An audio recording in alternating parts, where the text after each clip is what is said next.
asalaamaaleykum les spectateurs de Sky TV ñu ngi leen di dalal di leen nuyu ci émission Actu Cinéma numéro 22 Actu Cinéma nag dafa nekk benn émission boo xam ne nit ñi ñu ngi koy commencé bàyyi xel ñu ngi koy commencé xam et au fur et à mesure des épisodes les gens commencent beaucoup plus à s'intéresser à comprendre que cinéma la ñuy waxtaanee.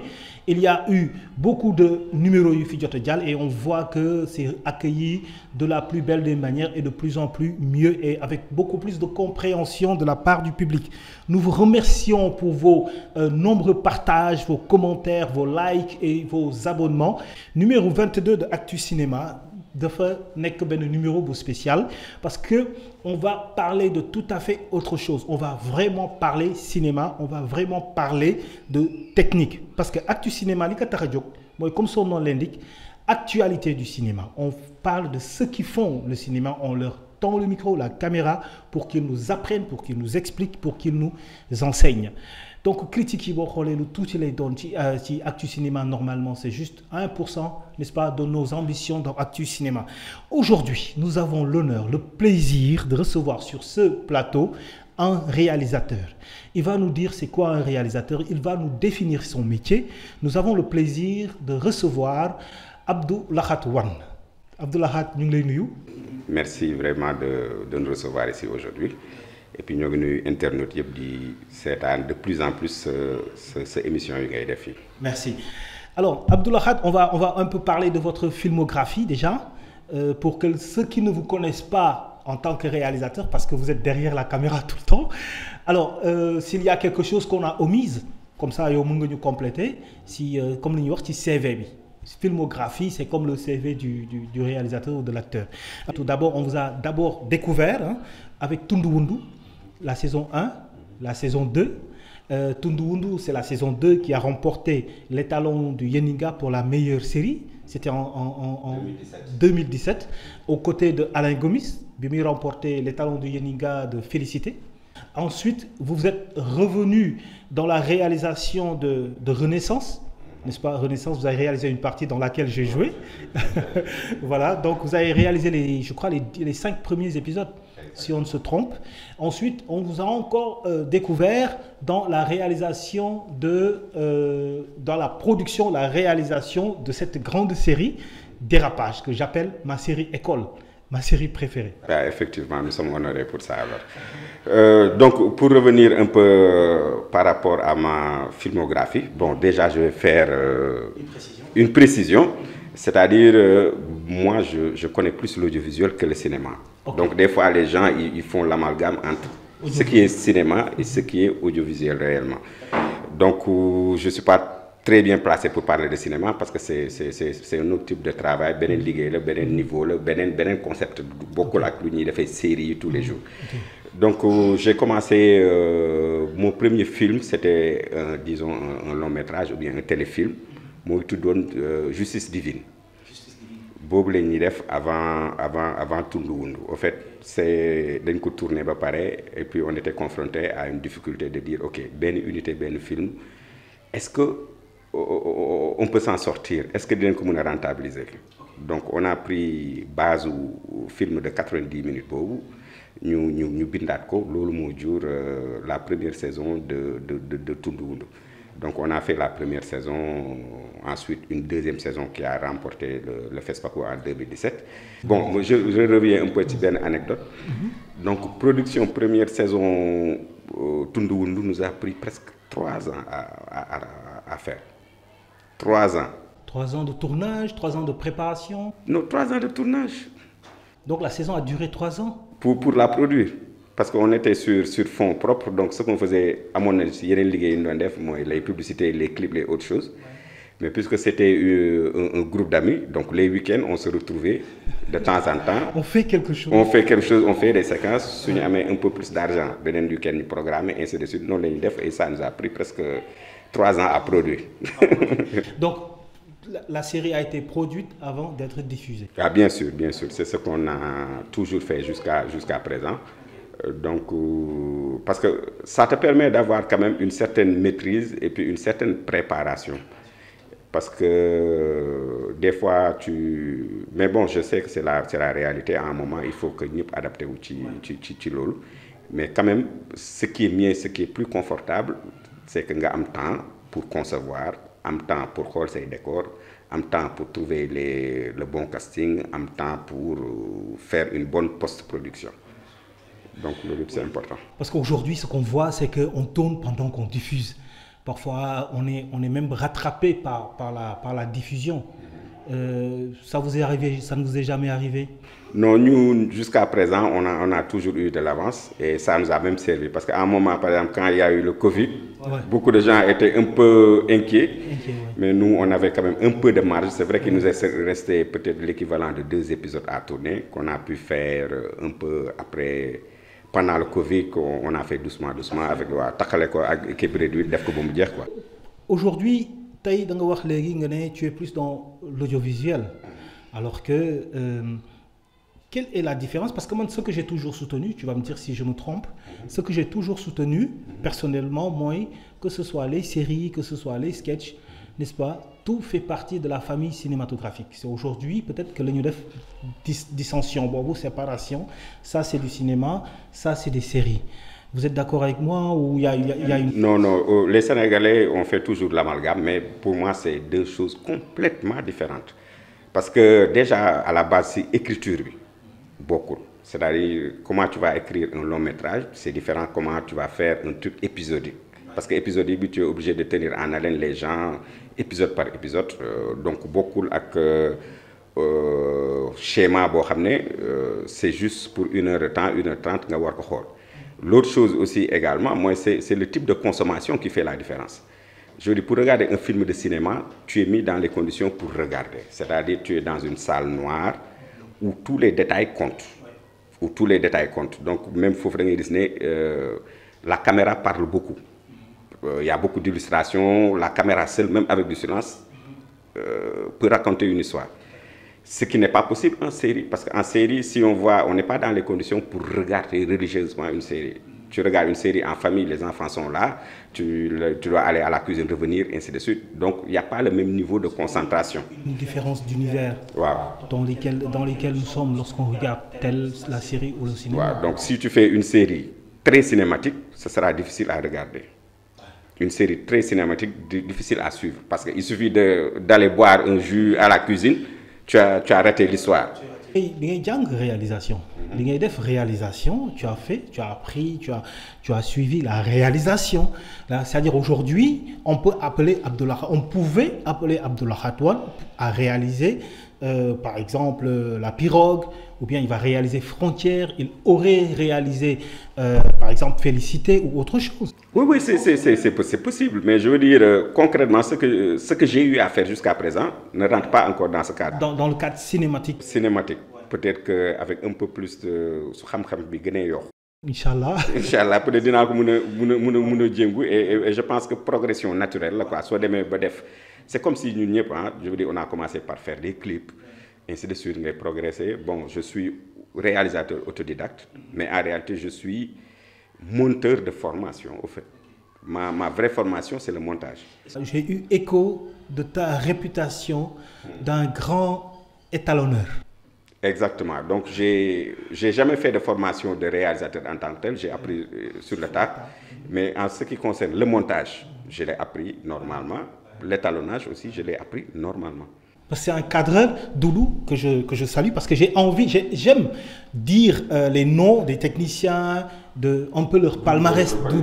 Doudou Konaré, qui est le cadreur, n'est-ce pas, le chef opérateur de la série Karma. Il a cadré dans Golden, il a cadré Adja. Voilà, donc lorsque parfois je donne un nom, j'ai envie de donner, n'est-ce pas, un peu son CV ou sa filmographie derrière pour que les gens comprennent effectivement l'aspect technique dont on parle. Donc Doudou, il a dit que tu es le meilleur étalonneur, ce qu'il a dit. Étalonnage, Djokhol Abdullah.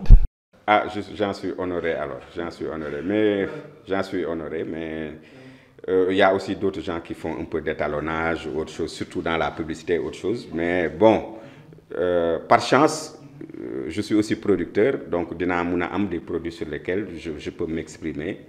Vous avez mis 3 ans à produire Tundundu parce que c'était sur fonds propres. Donc ça, c'est un enseignement en fait. Pourquoi je dis que c'est un enseignement? Parce que Pinkay Def, on pouvait dire que tu débutais dans la production. Donc c'est comme un enseignement, une information pour les producteurs qui démarrent, les débutants. Ne soyez pas pressés, soyez patients, prenez votre temps à faire les choses parce que ça sort de votre poche et il faut y aller mollo mollo et avec, comme il dit, avec beaucoup de tact, beaucoup de prudence.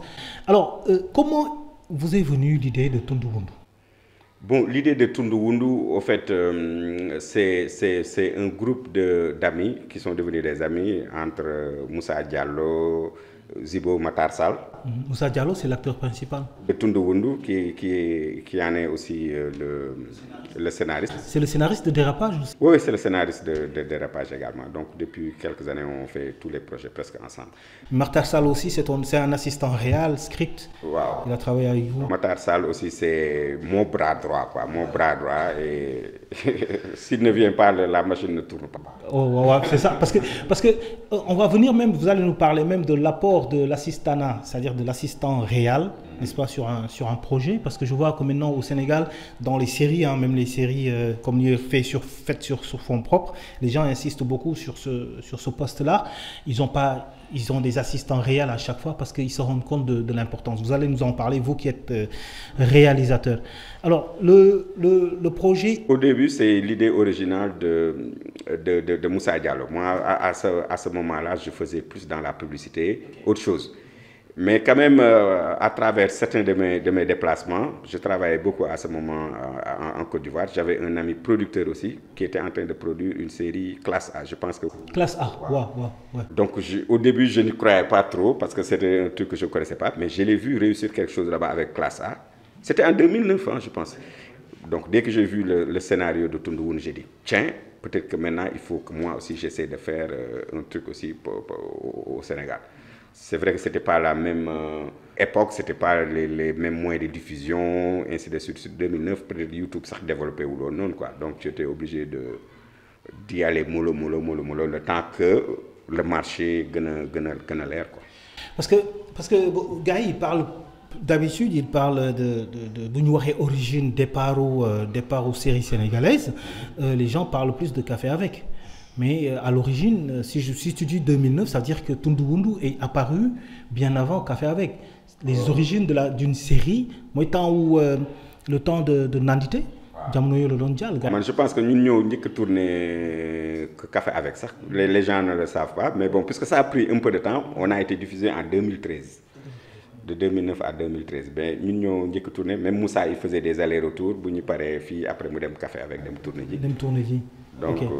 Mais bon, c'était là que moi, en termes de diffusion. Donc, c'est une série qui est venue comme ça, d'une idée comme ça, allez, je plonge. Oui, mais des fois aussi, les producteurs, il faut avoir un flair, quoi. Ouais. Tu vois un truc, tu dis, bon, il y a quelque chose, il faut travailler dessus, et puis on aime, quoi. Bon. Alors, ce flair-là, moi, parfois, un producteur qui a un scénario, un scénario, comme flair, premier produit que vous avez, parce que est-ce que ça vous arrive parfois de préférer des produits sur un autre? Non, la réalité, moi, c'est instant un projet, nous manque. Nous manque. Non, il n'y a pas assez de projets, parce que quand tu produire ça, peut-être tu n'as pas... En tout cas, il faut que tu développes personnellement, ou bien société de produits développe personnellement.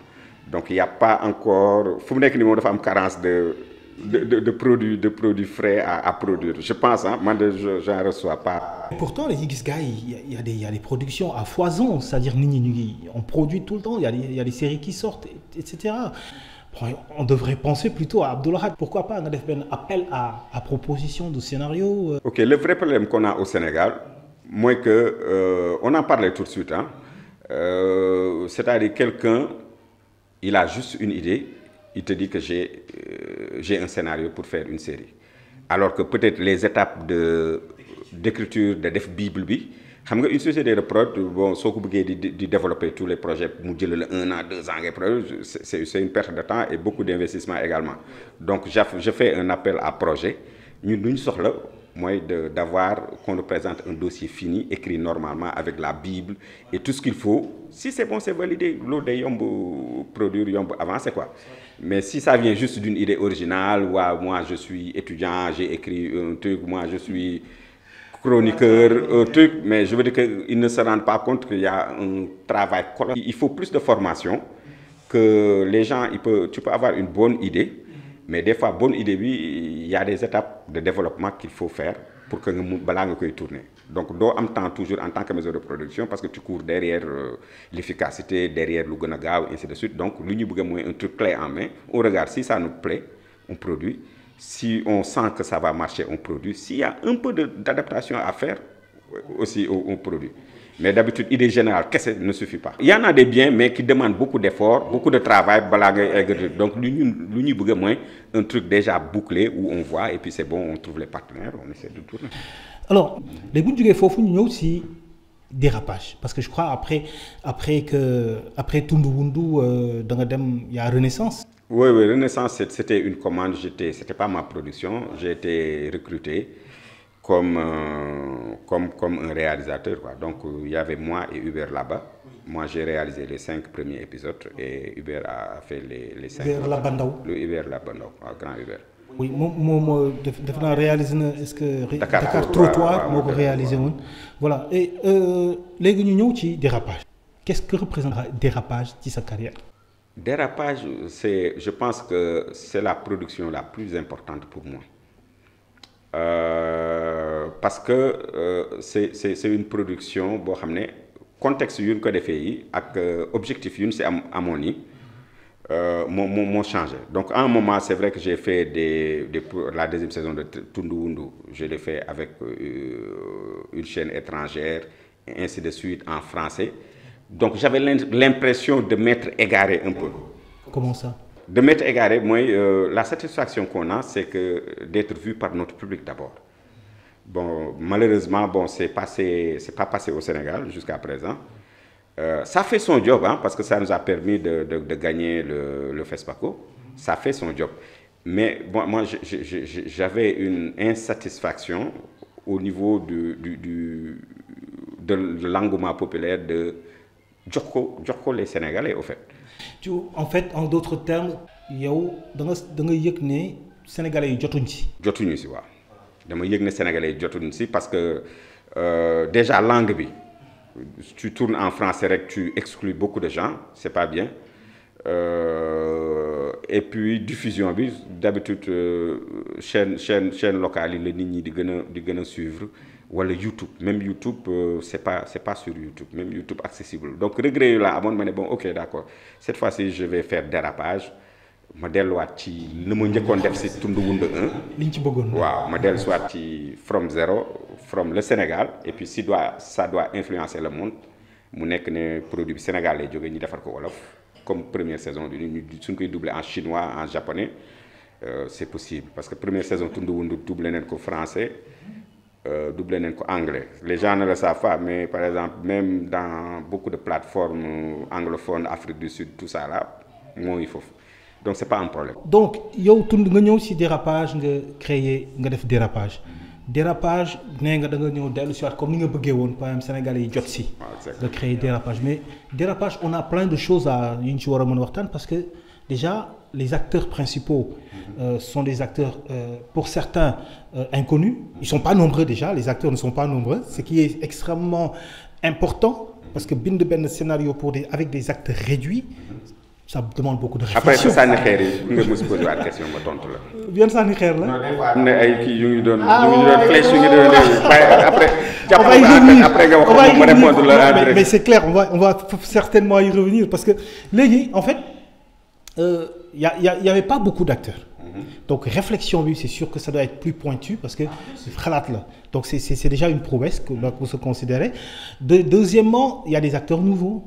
Par exemple je vais commencer par Bachir Peter Salinger que personne n'a jamais vu dans une série bokk les Sénégalais yi jot bokk ci série les Sénégalais xam ci cinéma ak yooyu c'est la première fois qu'on le voyait comme acteur principal du bokk forcément avec travailler quelqu'un comme Ben tey par exemple Ben Chérif Mal ba doon liggéey ak moom tey par exemple ni gars yi xamee déjà c'est peut-être que travail là. Alors il y a Banel qui est nouvelle, il y a d'autres acteurs, Katia qui est nouvelle, il y a Raïssa. Vous avez travaillé donc avec des acteurs nouveaux et on sait que travailler avec des débutants c'est pas toujours évident. Alors parlez-nous déjà de l'histoire, de la jeunesse de Dérapage. Fan la jógee, fan la juddoo. Bon, Dérapage, comme j'ai dit, hein, c'est venu juste après Tundu Wundu. Hein. Ok, donc il faut définir un genre qui était un peu plus thriller, un peu plus, disons, cinématique. Ok, d'accord, maintenant on va essayer de faire quelque chose de plus sénégalais, de plus local, de plus populaire. Plus soft. Non, juste de plus populaire, de plus série. Xam nga Tundu Wundu aussi dafa amone ben touche un peu trop cinématique. Le niveau était plus haut que le niveau de Dérapage. Tu vois la compréhension nga bëgg wax? Non, même si genre, par exemple, damay jékki-jékki ma ne ok, bëgg naa par exemple même les mamans puissent regarder. Même catégorie d'âge yu bëri mu mun leen intéresser ñu bañ a def rek ñu ne ok peut-être c'est un film de bandit, c'est un film de gangster wala c'est un film d'agresseur xam nga yooyu la quoi ñu ne ok léegi dañ koy def on va faire une série un peu plus grand public quoi. Donc c'est les besoins du marché moo ñu indi ñu ne ok donc on va faire un produit beaucoup plus novelas, beaucoup plus grand public. Oui. Donc revenant sur les acteurs. Je dis, tous les gens qui ont joué dans Dérapage, il y a tout le temps un potentiel. Toi, ta première série, tu as tourné, c'est quelle série? J'ai tourné dans Pod et Marichou, que j'ai connu par les Sénégalais, n'est-ce pas? Mais il y a un film. Non, par exemple, je veux dire que Pod et Marichou, Pod n'a jamais joué d'autres séries avant. C'est clair. Café avec ceux qui ont joué n'ont jamais joué d'autres séries. Bon, je donne un... Pas secret là, exemple wala truc. Si vous faites le constat, toutes les séries qui ont marché ont été faites sur la base de nouveaux visages. Et j'ai toujours soutenu ça en plus. C'est de nouveaux visages. Nous, on sait pas s'il y avait assez de. En fait, moi, je suis un cinéma avec série beaucoup. Xam nga série, la série te colle sur ta peau quoi. C'est-à-dire yow mi parté sen lay wax fi ba abadan. Pod wala même Abi Dérapage pour nous jouer une série des mettre parce que Abi Diallo bi day des. Tu vois d'autres exemples hein? Tu vas voir di nga gis ñu defoon par exemple c'est mes amis tous hein damay joxe exemple tu peux faire un buzz dans une série suñu la dugalee beneen série mu off. C'est ça. Donc man je pense que pour une nouvelle série il faut de nouvelles têtes mixées aussi avec des gens qui connaissent le métier. Je veux dire que pour chaque professionnel, amène ton premier jour. C'est pas parce que c'est des amateurs ou c'est pas des amateurs. C'est tous des professionnels, mais c'est leur première apparition. Exactement. C'est-à-dire, ce que je voulais, la question c'est comment vous avez collaboré avec de nouveaux talents. En fait, c'était pas que pourquoi c'est des nouveaux talents et non des anciens, des expérimentés, mais vous en tant que réal, comment votre collaboration a été avec de nouveaux talents? Mais naka doon gérer ak ñoom alors que tey par exemple ni nga doon gérer yenn des expérimentés dans Dérapage dans Renaissance par exemple peut-être am na benn travail bu ëpp booy def avec de nouveaux talents. Non, c'est le contraire. Ah ouais? C'est le contraire. Moi en tout cas je suis très à l'aise dafa mel ni formater quelque chose. Formater quelque chose de vierge pour nga wax ko mu defal la li nga bëgg c'est plus facile. Mais quand il vient déjà avec ses habitudes, il te redonne le même personnage qu'il a eu déjà à jouer sur une autre série ou bien sur un autre plateau. Donc moi je préfère des fois, pas que je préfère, mais c'est plus simple de dire le terrain vide, construire quoi, par rapport à un produit donné. Ouais, mais sous défait ni, il est déjà formaté sur un certain type de jeu ou alors un certain type de théâtre, certain type de trucs. Il n'y a rien de péjoratif, hein? Mais personnage de série mon fir quoi, d'aller top. Donc pour vous, pour Abdullah Khatouane, aujourd'hui travailler avec un talent nouveau, c'est moins difficile, moins compliqué que travailler avec un expérimenté. Bon, au fond, il n'y a pas de différence. Mais en termes d'originalité, en termes de fraîcheur au rendu, en tout cas sur certains rôles, travailler avec de nouvelles têtes, c'est plus rafraîchissant. Alors Banel da nga ko recruter. Mais ci benn ITV bu mu def ci seen chaîne bi Buzz, n'est-ce pas, découverte avec l'actrice. Elle a dit qu'elle a été recrutée au téléphone. Exactement. Mais grand loolu risque la de. Non. Mais j'ai été émerveillé en fait. Comment on peut prendre le risque de recruter quelqu'un au téléphone? C'est pas. Non, mais ça a été confirmé au téléphone. Mais au fait, il y avait un de nos grands, Christian Thiam, qui travaille un peu aussi sur le scénario de dérapage. Moi, nous donne xoolal yenn affaires yi di ñu corriger di ñu xool.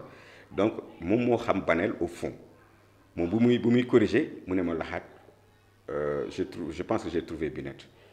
Ma ne ko ok, de toute façon je lui fais confiance parce que lui aussi c'est un professionnel xam na lu muy def. Okay.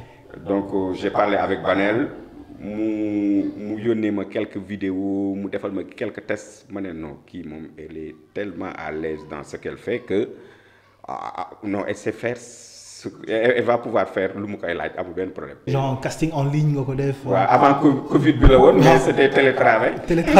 Bah oui donc ci nga recruter ko parce que bon su ma la man loolu risque la et pourtant man.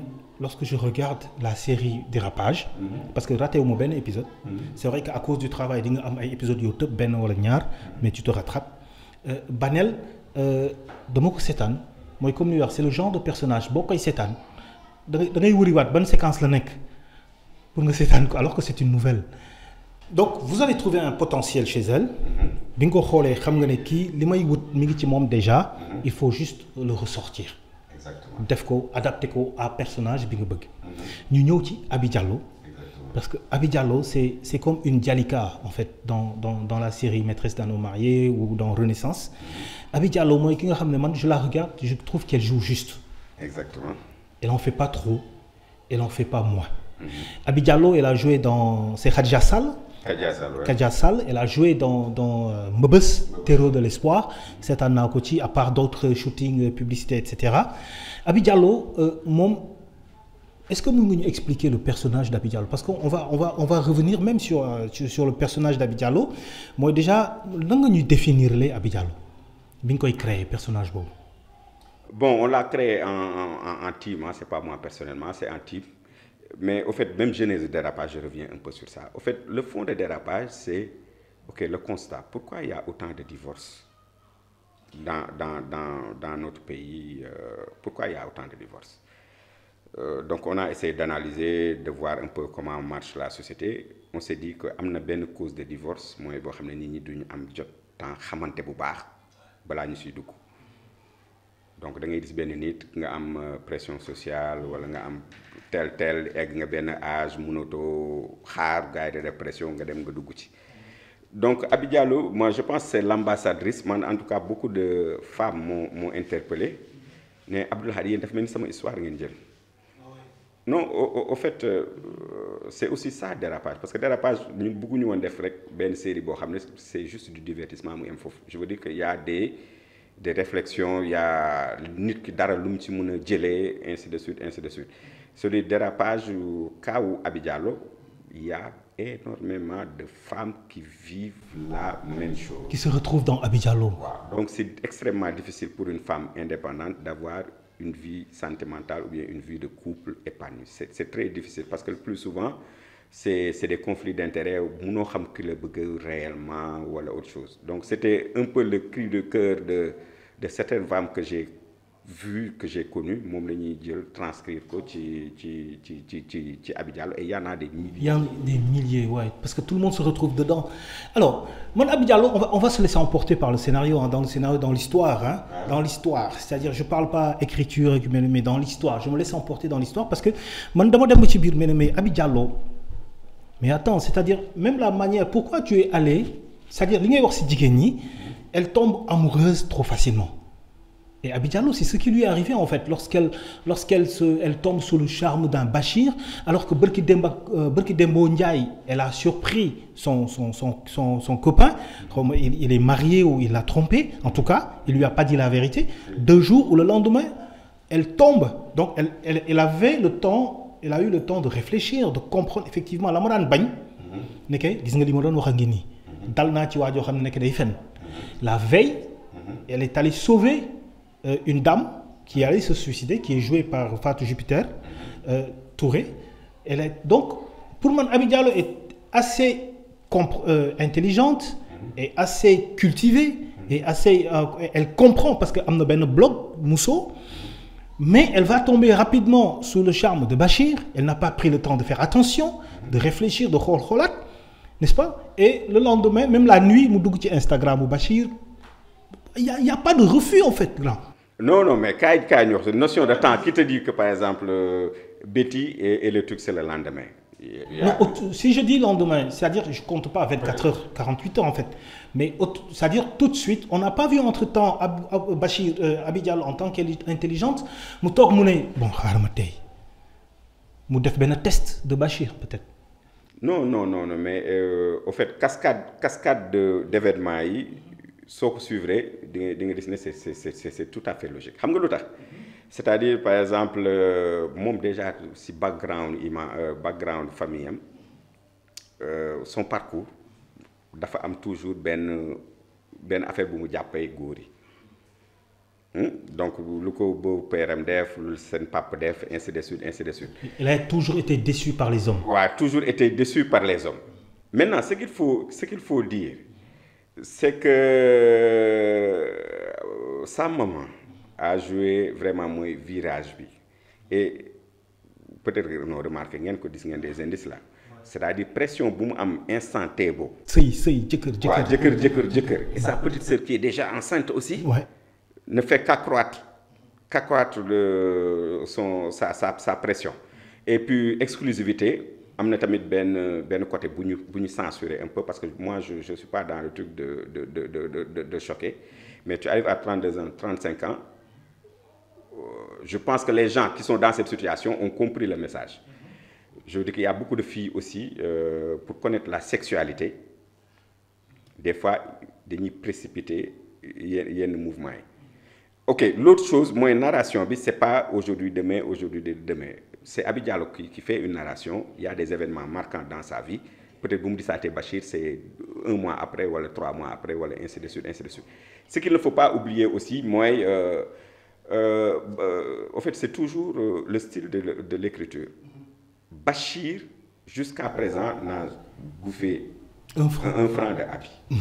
Bachir est irréprochable devant presque Abi, c'est-à-dire à part erreur infidélité bu ndaw boobu mais c'est-à-dire il a toujours été présent lu mu war a def na ko et puis am na voile aussi mooy le Binet sax moo ko jox information boobu affaire bi leer c'est-à-dire c'est le statut entre guillemets de Bachir dans la ville son papa son truc donc yenn yu bëri peut-être permettre na ko mu baisser la garde. Donc c'est une accumulation de reproches à plus large. Je veux dire elle-même elle doute, elle dit est-ce que moi je fais le bon choix, est-ce que c'est le bon choix. Bon et puis le coup de foudre ça existe aussi hein. Da ngay gis kenn rek tu réfléchis plus hein. Moi j'ai vu des gens qui ont été aussi dans cette situation mais je veux dire que doo déggati doo naanati. Malgré tout ce que tu auras vécu avec les hommes dootul. yow nii yàq Youssou Ndour nee na ko mbëggeel àndul ak ay principe. Déedéet ça se calcule pas. Ay sentiments la donc tu n'y peux rien hein. Des fois tu tombes sur quelqu'un.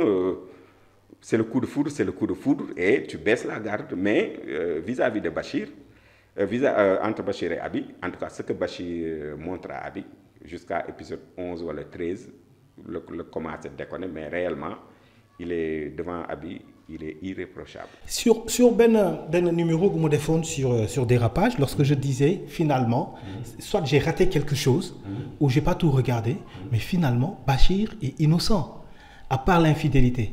Beaucoup de non il a trompé Abi Diallo dañ ko piégé c'est ce que je voulais dire en fait c'est-à-dire moi j'étais dans la même compréhension que li nga teg nii mooy c'est-à-dire en vrai bu ñu xoolee Dérapage ak parce que Bachir était présenté comme un potentiel arnaqueur et Bachir même il avait donné l'intention d'arnaquer en fait Abi Diallo il l'avait dit à son ami n'est-ce pas Alou n'est-ce pas dañ ciy def dañuy kaañu affaire yooyu mais bu ñu xoolee jusqu'à la fin jusqu'à l'infidélité Bachir n'a posé aucun acte qui pouvait suggérer qu'il allait tromper. C'est-à-dire Bachir n'a pas mis en œuvre un plan. Aucun plan. Au contraire, il a toujours aidé Abi Diallo.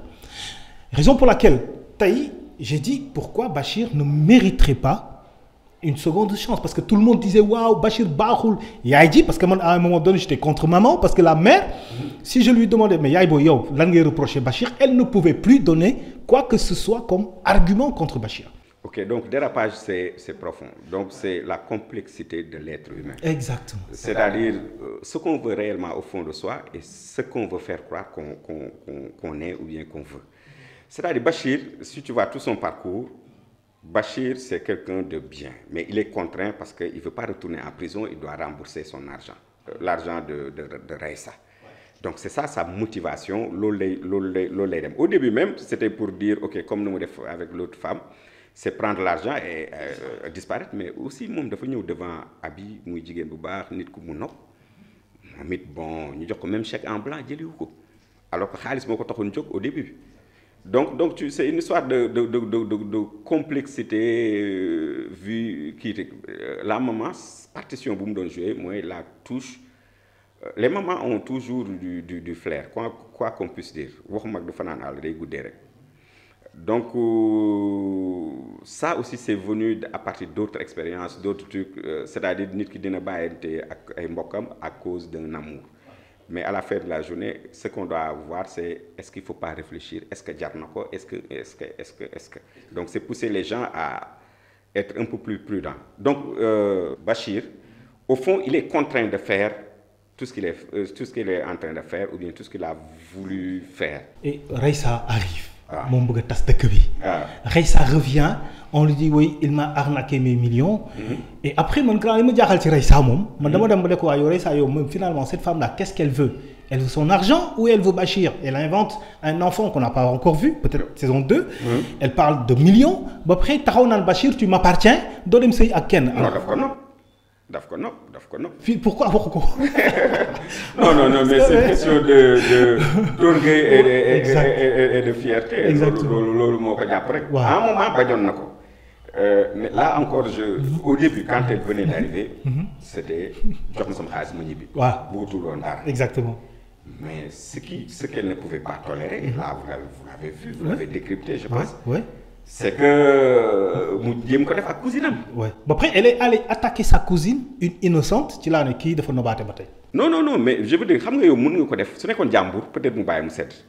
Mais je veux dire la femme peut se sentir délaissée wala sous-estimée day naan kii man sama cousine la préférée par rapport ak man.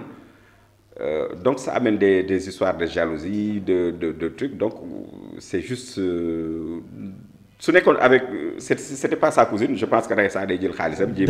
Mais lu mu nekk Abi Diallo bu boobaa même bu jotee xaalisam day am défaite sentimentale en fait. Donc finalement dérapage comme lui c'est des suites de dérapage, ça dérape chez tout le monde quoi. Chez tout le monde, ouais. Soit ça dérape dans le mauvais sens ou bien ça dérape dans le bon sens. Mais à la fin de la journée, c'est toujours quelque chose de positif. Positif, parce que dérapage avec S en plus. Wow. Alors, il y a une autre sanitaire, c'était pas vraiment bon.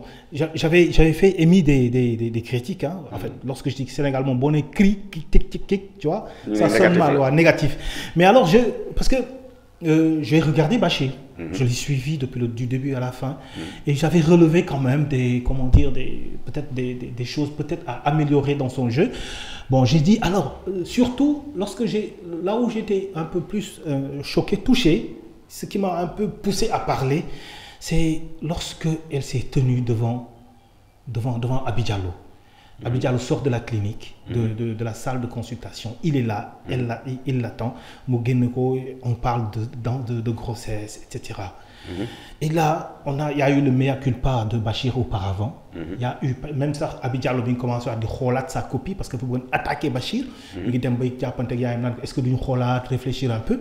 Mais là, j'ai senti dans le jeu, en face de Bachir, sa manière de supplier, de s'excuser devant Abi Diallo.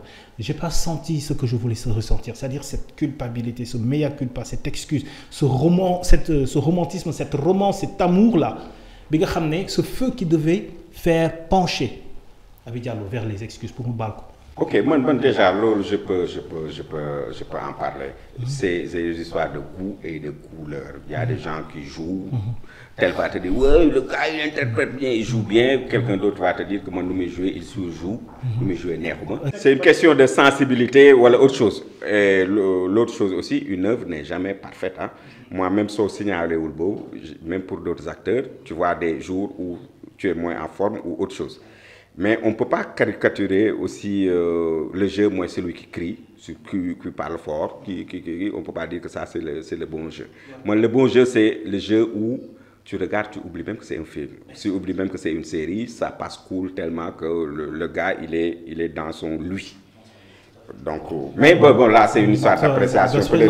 C'est un avis perso. Donc, à part ça, bon, Alou, je ne vais même pas en parler. Hein, on ne va pas faire chaque... Parce que Alou, on le connaît déjà. C'est un très bon acteur. On a fait un casting ensemble pour Golden. Lorsque je l'ai eu en face de moi, j'ai dit ouf. Lorsque je l'ai vu dans Dérapage, j'ai dit ouf, ce gosse. Même j'en ai parlé dans une de mes émissions. J'ai dit que ce gosse-là, voilà. Donc, il joue très bien. Il est formidable. Il est formidable. Légui, nous avons l'aspect technique, surtout. École, Dérapage, école pour moi, c'est l'aspect technique. Sincèrement, Abdoulahat, Dérapage, pour moi, techniquement, c'est la meilleure série. C'est l'avis de Ousseynou Ba, comme c'est un point de vue. C'est mon avis personnel. C'est la meilleure série techniquement. Lumière, tu vois, c'est Doumbouya qui a été, je crois, le chef électro, si je ne me trompe. Doumbia. Ouais, mais il ne faut pas faire la confusion. Ouais. Doumbia, le chef électro, c'est le. Donc, quand il s'agit de la lumière, non, responsable de la lumière, c'est pas le chef électro. Okay. C'est le directeur de la photographie. Directeur de la photographie. Ouais, donc là, c'est Serine Dramé qui fait ce travail. C'est lui qui dit aux machinaux, au chef électro, mettez-moi cette lumière, faites-moi ça, faites-moi ça, faites-moi ça. C'est pas l'électro qui décide de la lumière qu'on aura. Désolé. D'accord. Non, en fait, Serine Dramé, on a parlé au téléphone. Pour moi, c'était juste un chef opérateur, cadreur, etc. Mais comme il est un cran au-dessus. Directeur de la photographie. Directeur de la photographie du genre de Noussar, etc. Mais ce qui m'a intéressé, donc je vais donner peut-être, considérer que je vais parler de Serine Dramé. Donc en tout cas, éclairage, lumière, mon côté bobu là, il me satisfaire du Dérapage. Tu sais que c'est la nuit, tu sais que Takusan là, tu sais que c'est 14h, tu sais même que c'est minuit. N'est-ce pas? Donc Lolo, comment se passe la collaboration du réalisateur avec toute cette équipe-là? Comment tu collabores avec les techniciens pour avoir ce que tu veux pour un réalisateur? Pour un réalisateur, c'est facile. Pour moi, c'est une histoire de... Nous pouvons liguer, c'est une ligue ou pas?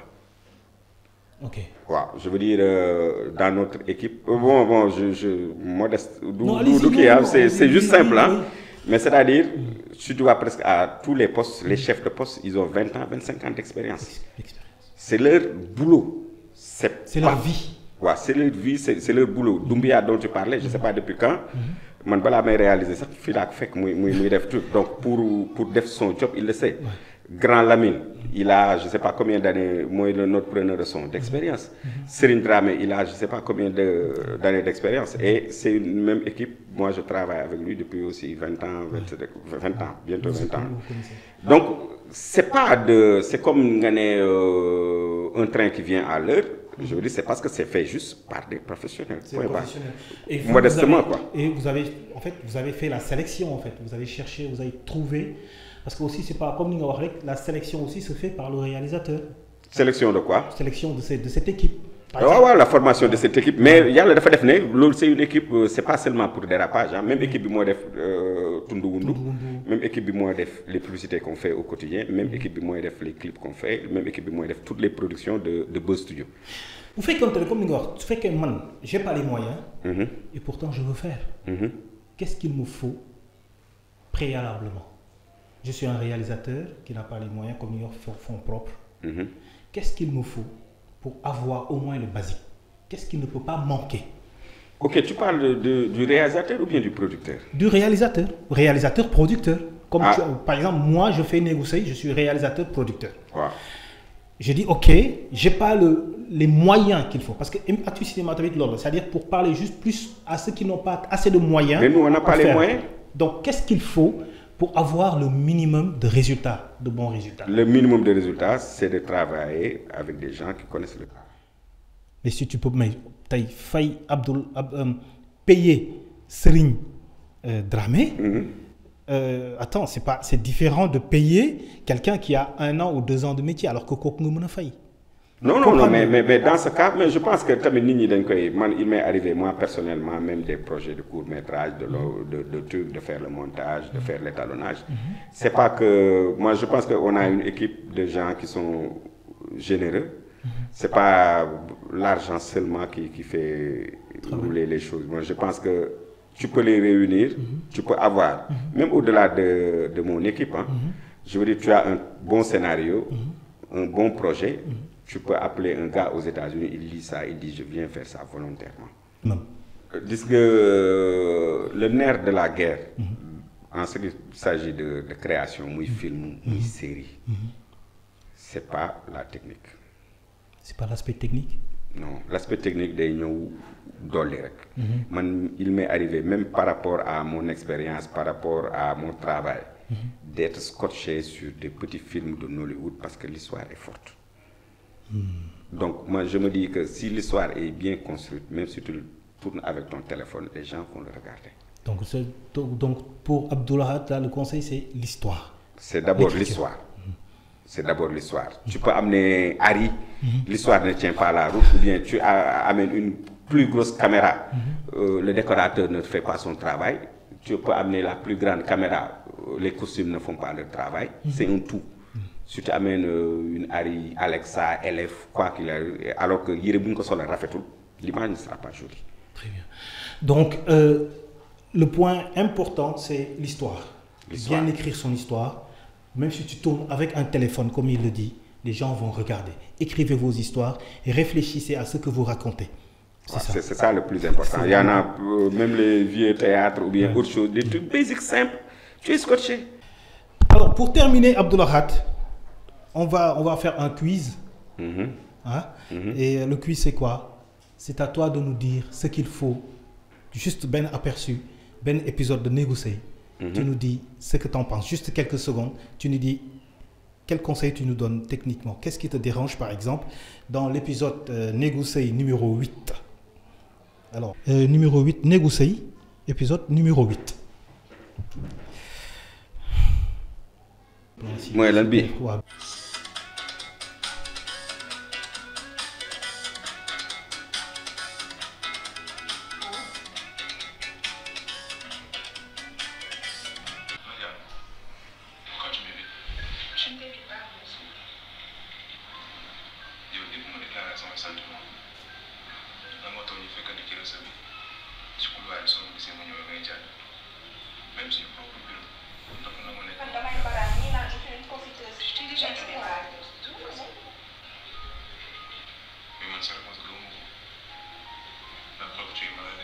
Je suis bien. Stand-up.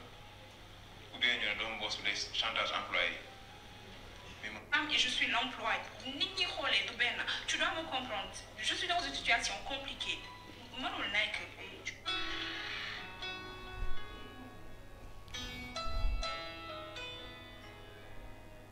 J'aurais dû dama ko waroon seetaanaat avant may ñëw parce que lu ma gën a intéressé mooy l'histoire. Ouais. Mais puisque 5 minutes là j'ai pas pu voir l'histoire parce que histoire man moo may tout le temps gën a intéressé que l'aspect technique ou graphique. Autre chose c'est important mais c'est un tout. Mais bon je trouve que c'est bon hein, c'est bon par rapport à que je suis indulgent. Non, soyez méchants avec moi. Non.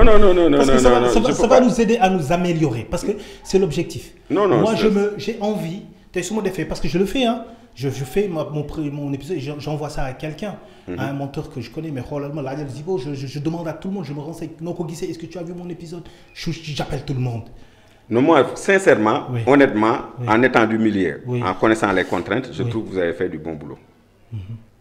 Avec indulgence? Non, c'est pas avec indulgence, c'est juste parce objectivité. Je peux pas te demander, toi, de me donner un son de Netflix 5.1. Je peux pas te le demander. Donc ça veut dire qu'en d'autres termes, on a un souci du son. Non, c'est évident. Il y a un souci de son, il y a un truc, mais je veux dire que par rapport au fait, chaque territoire ou bien chaque pays a ses standards, a ses normes. Pour le standard sénégalais, je trouve que c'est bon. Ok. Voilà, parce que c'est bon, on entend, on voit les images, c'est bon. Si c'est sur le standard de notre pays ou bien international, bon, il y a du boulot. Mais là, je t'encourage, il faut le faire. D'accord. Alors, on va finir. On a terminé vraiment l'émission et notre collaborateur Zibo dont il parle, il est là, mais il vient après l'heure. Mais en tout cas, merci beaucoup parce que c'est l'objectif. On est content de vous recevoir, de vous avoir reçu ici, Abdullah Khatouane, parce que c'est ça l'objectif d'Actu Cinéma. On dit l'actualité du cinéma. On parle de tout ce qui fait et de tout ce qui font le cinéma. Aujourd'hui, on a parlé de réalisation. On a reçu le réalisateur, l'un des meilleurs réalisateurs sénégalais. Et ce qui est extraordinaire, il a remporté l'étalon du Yeninga de la meilleure série africaine en tant que réalisateur autodidacte. C'est extraordinaire. Moi, je le considère comme une modestie. Beaucoup, précisément, genre, aurait pu cacher cet aspect-là, être autodidacte et l'assumer comme Ousmane Sembène l'a été. En tout cas, Abdullah Khatouane, merci d'être venu à Thune Studio Production dans nos nouveaux locaux, parce que nous avons de nouveaux locaux qu'on vient d'installer et vous nous avez fait le plaisir d'être le premier invité. Okay. Donc nous avons aussi, on va prendre le risque d'annoncer Saner, qui nous a promis de venir. Votre directeur de la photographie, Serine Dramé, nous a promis aussi de passer. On a eu beaucoup de promesses qui ont été faites de passer à Actu Cinéma pour que ngeen xam ni Actu Cinéma du wër ay série di dagg sante wala di yàqal wala di xool li ñaaw dañuy waxtaanee cinéma dem jëli ponkalu cinéma bi ñu ñëw jàngal ñu cinéma ñu xamal ñu ne cinéma ça appartient à tout le monde, c'est accessible à tout le monde, on est autodidacte et on remporte de grands prix. Merci beaucoup d'être venu et nous vous donnons rendez-vous la prochaine fois dans le numéro 23 de votre série, de votre émission Actu Cinéma. Et cette fois-ci, on va parler de comment, sur quoi mettre l'accent lorsqu'on est producteur débutant pour faire un produit et grandir. Merci beaucoup, Abdullah. Merci. À très bientôt. Ok, à bientôt. Merci.